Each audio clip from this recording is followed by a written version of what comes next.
Bienvenue sur Teach, votre rendez-vous de maturité. La parole de Dieu descend de la tête au cœur et du cœur vers l'action. La vie chrétienne, c'est vie selon le modèle de Christ. Et Christ veut que nous pratiquions sa parole. Être un véritable disciple, c'est faire de cette parole notre vécu. Alors, en parlant des vécus, vivre au quotidien, il y a toujours un dilemme. C'est ce grand dilemme dans nos relations, autant que dans nos prises de décisions, de savoir quand dire oui et quand dire non. On dirait qu'on place toujours l'une à la place de l'autre. Si tu as dit non au moment où il fallait dire oui, tu as dit oui au moment où il fallait dire non. Est-ce que tu t'es déjà senti un peu en train de regretter après avoir dit oui parce qu'au fond, dans ton cœur, tu disais non? Ou que tu aies dit oui à la va-vite et après, les conséquences sont sur toi? Ou juste pour plaire, tu as dit dire oui? Ou tu as dit non précipitamment parce que tu n'avais pas tous les éléments? Aujourd'hui, j'aimerais que nous passions un temps de liberté où le Seigneur te dit « Libère-toi de ça. Je vais t'apprendre quand dire oui et quand dire non. » Dans nos relations ainsi que dans nos décisions. Puisque cette semaine, on parle des discernements relationnels et décisionnels. Quand dire oui, quand dire non. Alors, let's teach. Grandissons ensemble.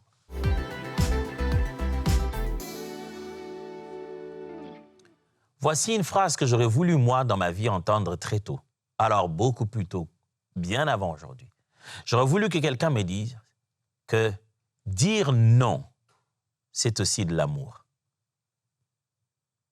Dire non, c'est aussi de l'amour. Moi, je grandis en sachant que l'amour dit oui en tout temps. Et quand on me dit non, c'est que certainement, quelque part, il y a manqué d'amour. C'est comme ça que j'avais grandi. Mais c'est un peu plus tard.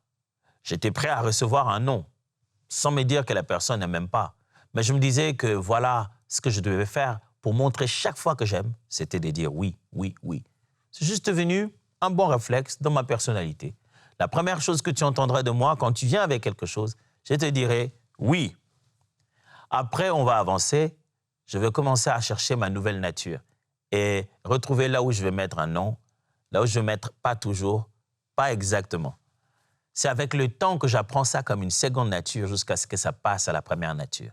La capacité de dire non sans culpabiliser, sans penser qu'on fait du mal aux autres, sans penser que ce n'est pas la réponse qu'ils méritent. Vous serez plus heureux dans la vie quand vous serez capable d'assumer votre oui et votre non. J'ai dit 2 fois non, mais je n'ai pas pu l'assumer. Demain, je me rends compte que est-ce qu'on ne peut pas changer? On ne peut pas trouver un moyen? Tu sais, je voulais dire oui. C'est gênant quand on se rend compte que le oui qu'on a dit, ce n'était pas un vrai oui. Comment arrêter les gens? On leur avait déjà dit oui. Maintenant, tu te dis, je n'avais pas vraiment dit oui.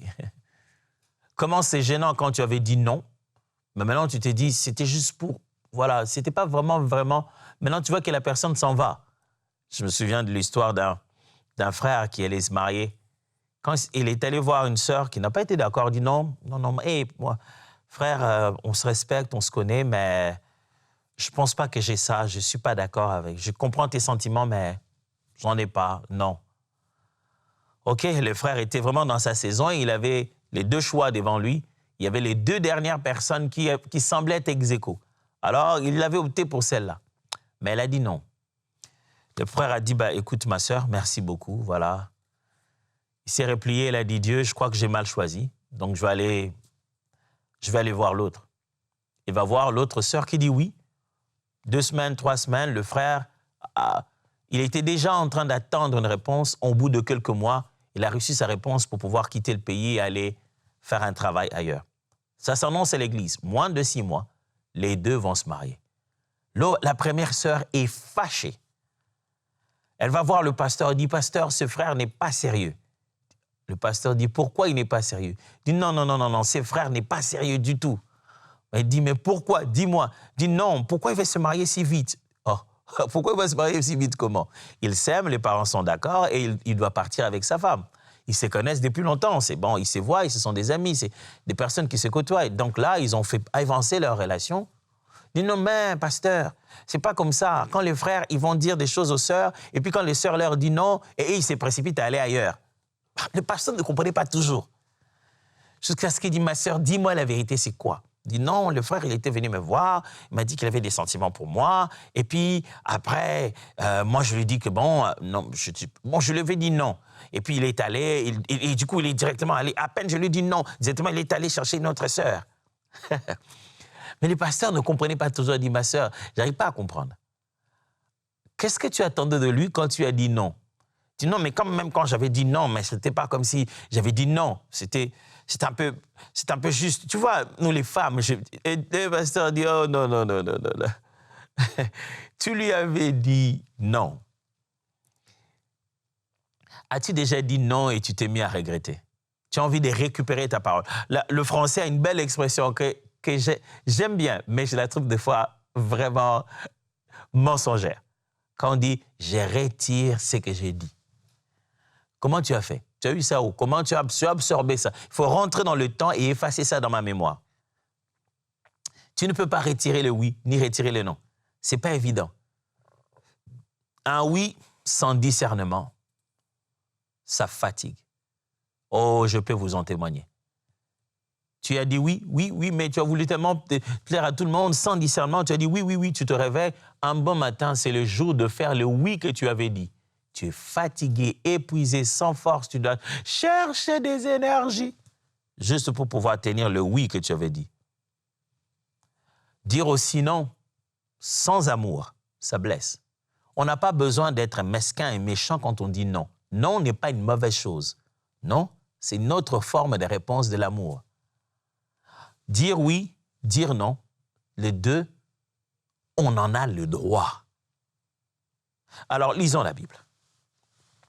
Matthieu chapitre 5, verset 37. Écoutez ce que dit le Maître, le Roi de rois, notre Seigneur, de qui nous sommes disciples. Matthieu chapitre 5, verset 37. Ah, j'aurais voulu tellement comprendre ça comme je le comprends. Que votre parole soit oui. Oui. Non. Non.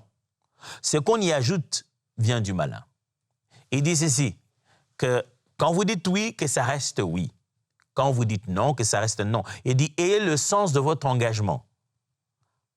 Ayez le sens de responsabilité. Le discernement commence par la clarté de ce que l'on dit et l'intégrité de le respecter.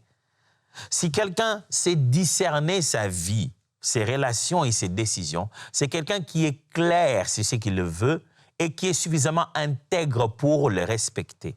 Ne dis pas oui en public pendant que tu fais le contraire. Ne dis pas non en public pendant que tu vas chercher derrière.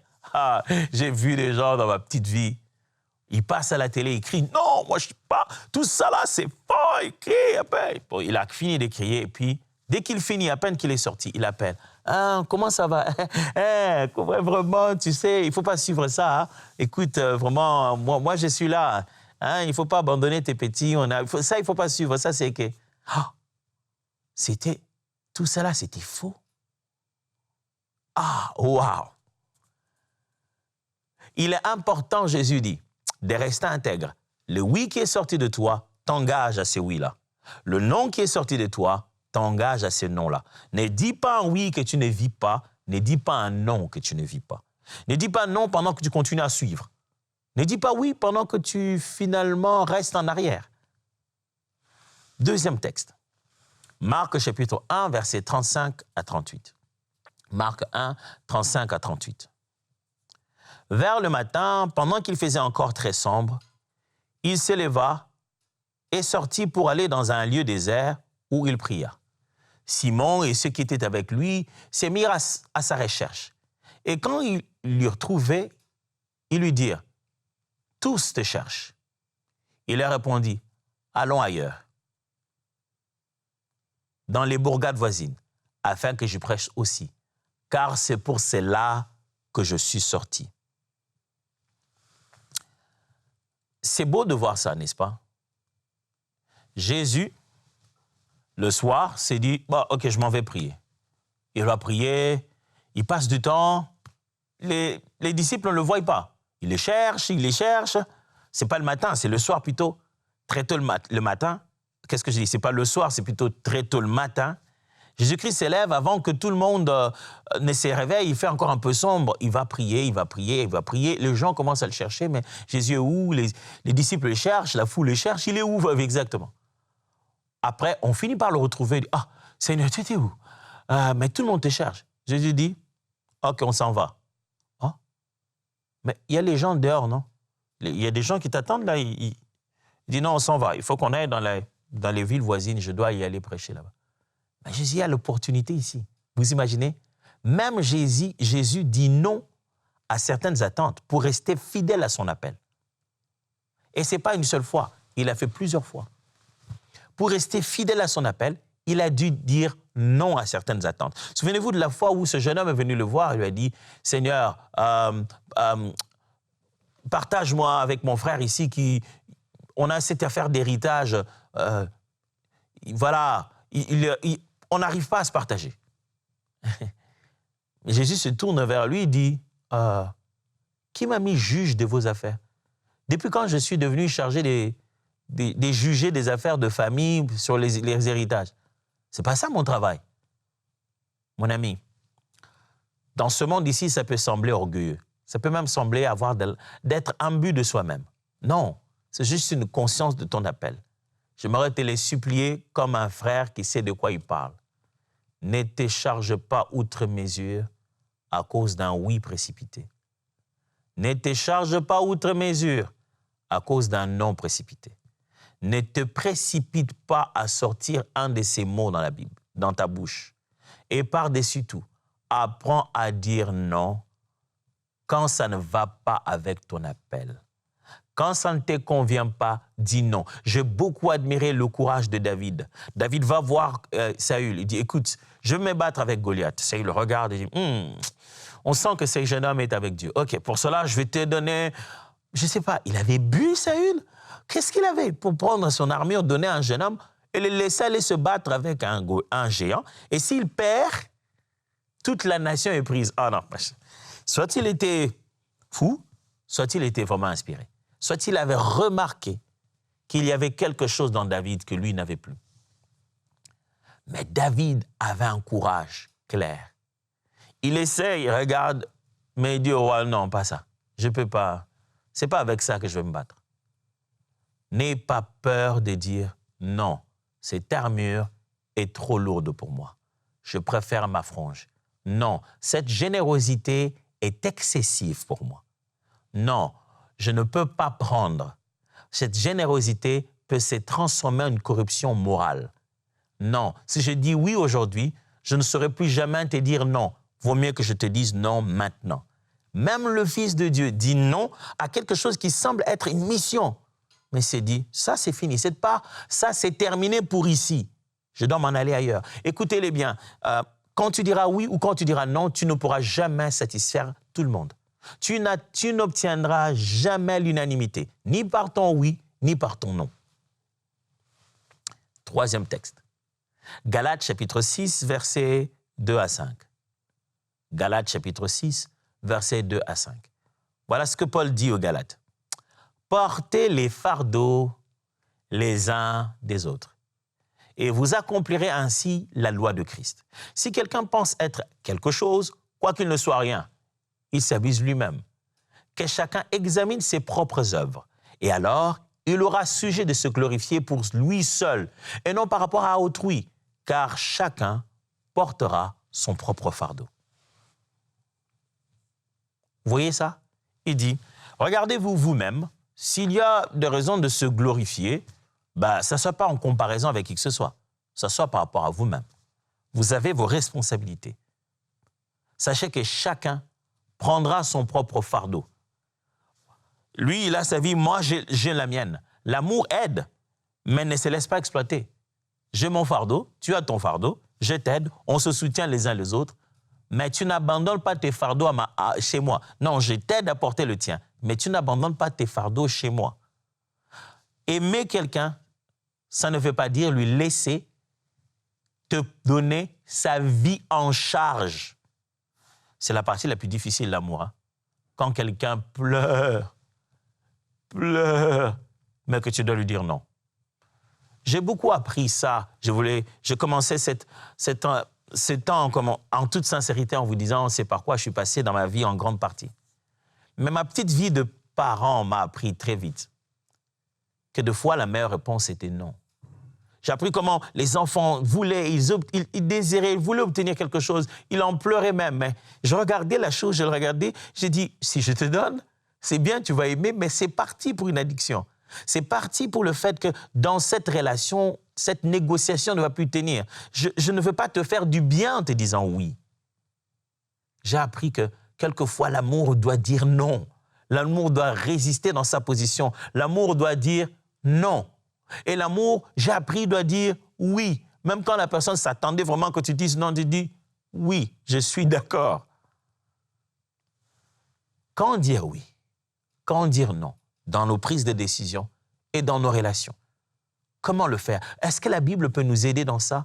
Voici quelques éléments qui peuvent vraiment éveiller notre esprit sur ce sujet. 1. L'intégrité. Hein? Qu'est-ce que ça vient faire? Un oui et un non clair honore Dieu et protège les gens.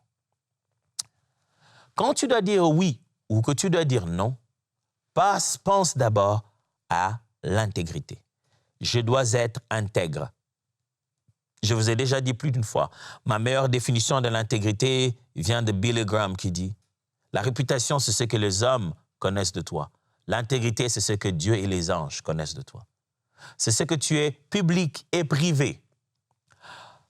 Pense à l'intégrité. Je veux être intègre. Quand j'aurai dit c'est oui, c'est un oui qui va rester en moi. Et qu'il n'y aura pas un petit moment où je serai en train de pleurnicher, de me plaindre, parce qu'en réalité, je voulais dire non en ayant dit oui. Quand je vais dire c'est non, ça doit refléter l'état intérieur de ma position. Il est possible que demain, les choses aillent différemment, mais je serai capable d'assumer mon non. L'intégrité. Quand dire oui, quand dire non, vérifie si tu es intègre. Au moment de dire ça, tu dois être intègre. Ce n'est ni pour plaire, un plaisir passager, juste se te dire « Ah non, je leur avais juste dit ça pour les plaire. » Et pendant que toi-même, tu n'es pas vrai et que ton fort intérieur n'est pas à l'aise et que tu ne vis pas dans la paix. Vise l'intégrité. Dans la réponse de oui ou de non, vise l'intégrité. Jamais Dieu ne dit une chose qu'il ne croit, à laquelle il ne croit pas, qu'il n'a pas dans son cœur. Dieu ne dit pas non quand à l'intérieur de lui c'est oui. Quand c'est non, c'est non. Quand c'est oui, c'est oui. La clarté est une preuve d'amour. Quand on n'est pas clair, on invite des conflits. Quand ton oui n'est pas vraiment, tu veux ou tu ne veux pas, quand ce n'est pas clair, on invite des conflits. Les conflits vont se multiplier par manque de clarté. Écoutez-moi bien, partout dans ma petite vie où j'ai trouvé un conflit, quand on l'a analysé à la base, il y a toujours eu un manque de clarté. Quelqu'un a cru quelque chose que l'autre n'a pas dit, n'a pas pensé. Une chose n'a pas été claire, une intention n'a pas été claire, une phrase n'a pas été définie, des points de départ n'ont pas évolué, les choses n'ont pas été claires et ça mène toujours des problèmes. La clarté, c'est ce que cherche un cœur intègre. Vaut mieux que ça soit clair pour que quand moi je vais dormir, je sais que c'était clair. Si toi tu souffres, tu en souffres, tu n'es pas d'accord, mais moi je n'étais pas d'accord et je te l'ai dit. Si tu te bats, tu ne seras pas en train de te battre de mon hypocrisie. Non. Moi, j'aurais dit la vérité. J'aurais dit ce qui est réellement à l'intérieur de moi en toute intégrité. Ne laisse jamais ces deux mots, oui et non, te transformer en hypocrite. Parce que quand à l'intérieur un oui et qu'à l'extérieur un non, ou vice-versa, tu commences à apprendre de l'hypocrisie. 2. Mission. Quand dire oui ou non? D'abord, je dis, regardez l'intégrité. Deuxièmement, regardez la mission. Tu dis oui à l'appel de Dieu avant de dire oui aux attentes des gens. Oui et non, vérifie d'abord ce que Dieu attend de toi. La première des choses à laquelle toi, tu dois dire oui ou montrer ton adhésion, c'est la volonté de Dieu. l'appel de Dieu. C'est que Dieu attend de toi, ta mission. C'est ça ton oui. C'est ça qui détermine ton oui par excellence. J'ai dit oui à ce que Dieu attend de moi, avant de chercher à savoir comment je peux plaire aux attentes de gens. Je ne peux plaire à vos attentes que si ça entre dans les attentes de Dieu pour moi. Ah oui, c'est à Dieu qu'il faut dire oui, même si finalement ce oui-là pour les hommes, ça signifie non. Je ne sais pas si je me fais comprendre. En réalité, tu ne te poses même pas la question de dire oui et non à qui que ce soit. Non, tu n'as qu'une seule chose à dire, c'est dire oui. C'est dire oui à l'appel et à la volonté de Dieu. À partir du moment où tu as dit oui à ce que Dieu attend de toi, le reste est un non. Et tout ce qui entre dans ce cadre-là est un oui. L'appel de Dieu est la première des choses à laquelle tu dis « Oui, me voici, Seigneur, parle-moi. Oui, me voici, Seigneur, utilise-moi. Oui, me voici, Seigneur, fais de moi ce que tu veux. » Quand tu n'as pas encore identifié très bien ce que Dieu attend de toi, tu auras toujours de confusion sur ces deux mots. Oui, est-ce que je dis oui? Est-ce que je dis non? Au début, quand je disais oui, je prenais dans une chose, je me disais, waouh, je m'imagine ce que ça aurait été si j'avais dit non. Ou quand j'ai dit non, puis je me dis, waouh, peut-être que ça aurait été bien si j'avais dit oui. Avec le temps, je trouvais la paix dans mes oui et dans mes non. Comment? La volonté de Dieu. Être avec Dieu, même quand tu souffres, même quand c'est dur, mais tu es dans la volonté de Dieu. Tu as une telle paix, une telle quiétude. J'ai des fois dit oui à Dieu et je me suis retrouvé dans des coins où je suis vraiment coincé au mur.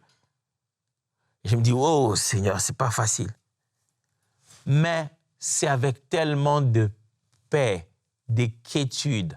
J'ai dit oui à Dieu à des endroits où j'avais ni femme, ni enfant, ni famille, ni qui que ce soit qui peut m'aider en cet endroit-là.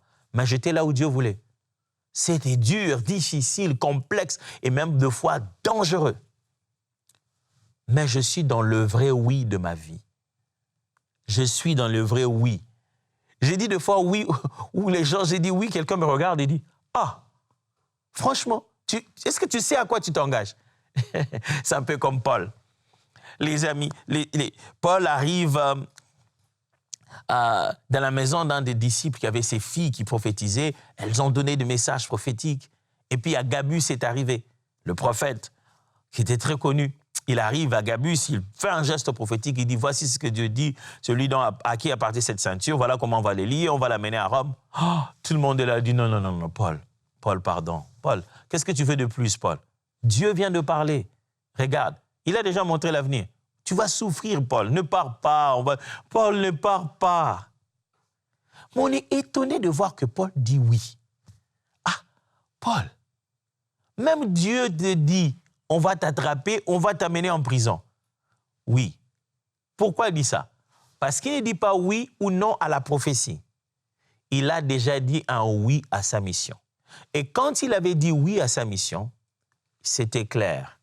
Dieu parle à Ananias. Il lui dit, écoute, il faut que tu aies prié pour un certain Pierre qui est aveugle là-bas, il attend ta prière. Va prier pour lui parce qu'il faudrait que je lui révèle les choses, comment il devra souffrir pour moi. Paul savait qu'il s'est engagé à quelque chose qui ne sera que risque et souffrance. S'il voit, on lui annonce, on lui prévient que ça sera dur, ça ne signifie pas pour lui que c'est non. Ça, c'est un signe que Dieu sera avec moi. Et le comble, c'est qu'il vient, il annonce l'évangile, on le prend, on l'amène en prison. En prison, Dieu vient et dit, « Ah, Paul, ne crains pas, tu vas encore témoigner pour moi. » Comme quoi, Dieu était content en fait. Mais si j'avais fui, si je n'avais pas voulu venir et si j'avais cru que cette prophétie me disait non, mon ami, quand tu as déjà dit oui à la volonté de Dieu, ça a tout de suite déterminé ton oui et ton non. Tu n'as pas besoin de dire non à ce que les autres disent, à ce que tes parents disent. Tu n'as pas besoin de dire non. Commence d'abord par dire oui à Dieu. Ça déterminera tout ce que tu vas donner aux autres. Avant de distribuer de oui et de non autour de toi, commence d'abord par dire le oui par excellence, celui de ta mission. Troisièmement, charge. Aider oui, s'épuiser non. la charge. C'est ça un des indicateurs forts qui te poussera à dire oui ou non. Quand tu veux dire oui ou non, demande-toi quel degré de fardeau ça va amener dans ma vie. C'est pourquoi on a lu ensemble. Chacun doit prendre ses propres fardeaux. La charge est un indicateur important de ton oui et de ton non. Quand tu veux dire oui, ça pèse combien? Moi, ces derniers temps, avant que je ne puisse m'engager à une chose, j'ai dit, dites-moi d'abord, ça pèse combien avant que je ne porte. Dites-moi d'abord, ça va jusqu'au où avant que je ne me prononce. Je pèserai la charge et je saurai si elle entre dans cette saison de ma vie ou non. Avant de dire oui, avant de dire non, pose-toi la question, est-ce que quelqu'un n'est-il pas en train de me filer sa charge ici? Est-ce que quelqu'un ne se débarrasse-t-il pas de son fardeau sur ma tête? Est-ce que je ne veux pas me retrouver à porter le fardeau des autres pendant qu'il s'écrit « Chacun s'occupera de sa propre charge. Chacun prendra son propre fardeau. » Pourquoi je me mettrais à porter le fardeau des autres? Si tu as dit un oui qui te fait porter le fardeau des autres, si tu as dit un non qui te fait porter le fardeau des autres, tu te fais avoir. L'amour porte un fardeau. Il aide les autres, mais il ne fait pas exploiter. Aider, oui, mais s'épuiser, non. Aider avec limite, c'est aimer avec sagesse. Quand tu sais aider les gens à la limite de ce que tu peux, c'est aimer avec sagesse. Je vous assure, vous pouvez commencer à dire oui à apporter de l'aide à quelqu'un aujourd'hui. Une fois, deux fois, trois fois, 4 fois, jusqu'à des nombres qu'on ne peut plus compter. Le seul jour où vous avez dit non, même pas parce que vous vouliez juste sortir un non, parce que vous n'aviez pas le moyen de l'aider, vous serez très étonné de vous rendre compte que ce non-là est plus entendu, fait plus écho. Tout le monde en parle, plus que toutes les fois où tu as dit oui. Tu as dit oui 1001 fois. Tu as dépensé plus en énergie, en finances, en aide, en effort, plusieurs fois, et on n'a jamais compté. Le jour où tu oses dire non, ça, on l'écrit sur des panneaux, on le raconte sur les statuts. Il y a des gens, quand tu lui demandes, ils ne disent jamais rien. Tout le monde répète ça parce que tu as dit non.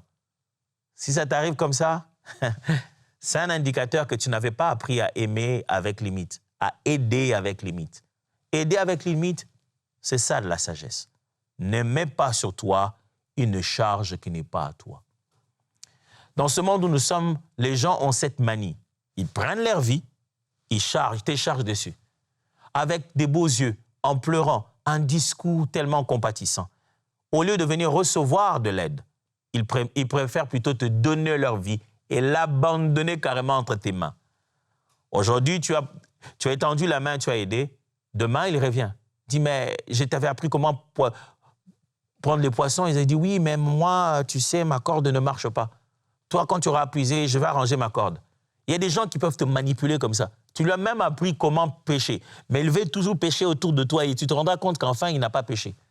Le jour où tu lui diras, écoute, à partir d'aujourd'hui, j'arrête de pêcher avec toi, je pense que j'ai abandonné la pêche, je vais ailleurs. Oh, qu'est-ce qu'il a fait? C'est quoi? Ça, c'est la réaction de la dépendance.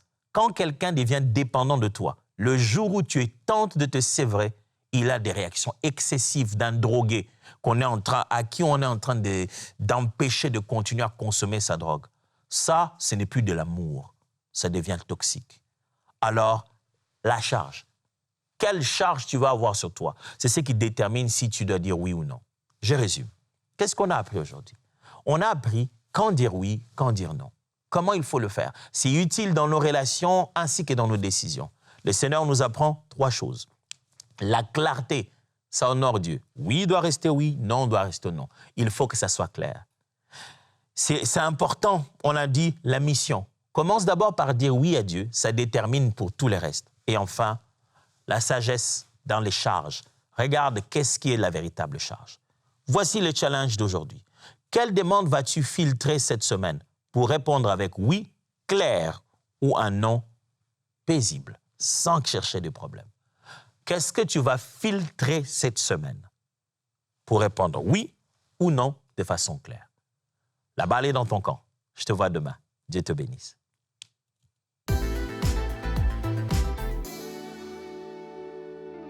Je bénis le Seigneur pour ce qu'il est en train de faire, ce qu'il avait déjà commencé dans le secret. Euh, je ne sais même pas par où commencer, il y a tellement de témoignages. L'un des témoignages que je souhaiterais vous rapporter, c'est que ça fait maintenant quelques années, je pense 5-6 ans. Avec ma fille, c'était difficile depuis à peu près ces 13 ans. Et chaque année, les années passent, la situation se dégradait de plus en plus par rapport à son attitude.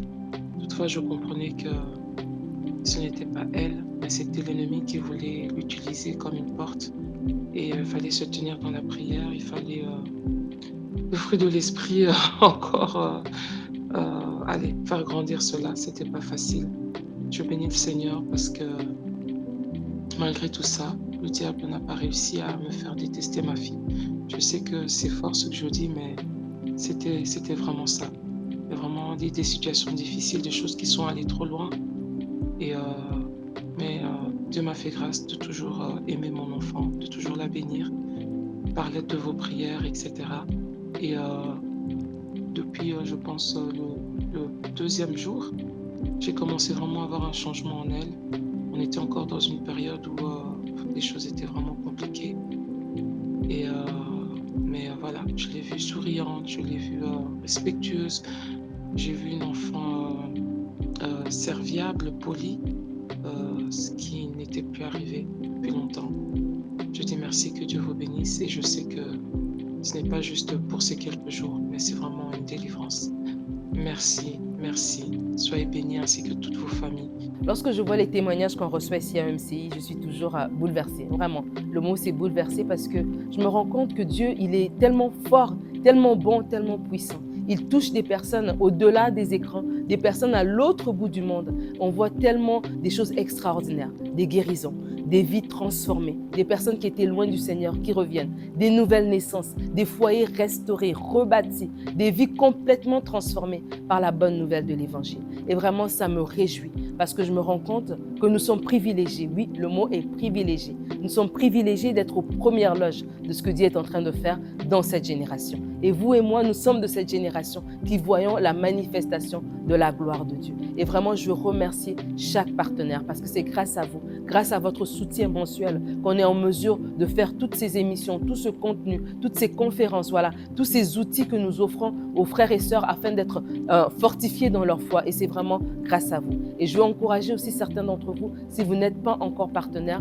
aujourd'hui est le moment, maintenant est le moment de rejoindre cette grande famille des partenaires. Dieu est en train de faire des choses extraordinaires et nous sommes vraiment privilégiés de les voir. Alors je vous invite à aller sur emcitv.com/don et devenir aujourd'hui un partenaire avec EMCI. Dès maintenant, rejoignez la famille des partenaires qui donnent pour voir des vies transformées partout dans la francophonie. Pour faire votre don, rendez-vous sur emcitv.com/don.